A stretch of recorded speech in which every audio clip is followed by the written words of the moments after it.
5 లక్షల మందికి ఇచ్చేసినాం. కానీ మిగిలిన రైతు ఎంతమంది? 5 మంది. ఈ 5 మంది ఎటువంటి వాళ్ళు? టీఆర్ఎస్ పార్టీ లాంటి మీ ఊర్లో ఉన్నటువంటి 100 ఎకరాలు ఉన్న భూస్వాములు.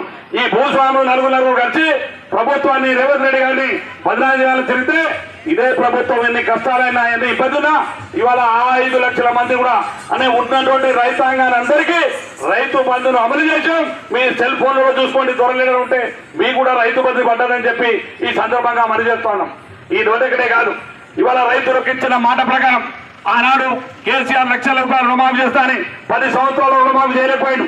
కానీ మేము ఇలా ముఖ్యమంత్రి గారు రేవంత్ రెడ్డి గారు చెప్తున్నాం, రేపు ఆగస్టు 15వ తారీఖు అంటే మీ ఊర్లో గ్రామంలో మీ గ్రామ పంచాయతీ కాడ మీ స్కూల్ కాడ జెండా ఎగరే నాటికి 2 లక్షల రుణమాఫీలు చేయబోతున్నాం అని చెప్పి మరొక్కసారి మీకు ఈ సందర్భంగా మనం చేస్తా ఉన్నాం. ఇవన్నీ కూడా భవిష్యత్తులో కాంగ్రెస్ పార్టీ ఇక మా అక్క చెల్లెలు చాలా మంది చూస్తా ఉన్నారు. ఆనాడు బాలునాయక్ గారు ప్రచారంలో చెప్పినారు,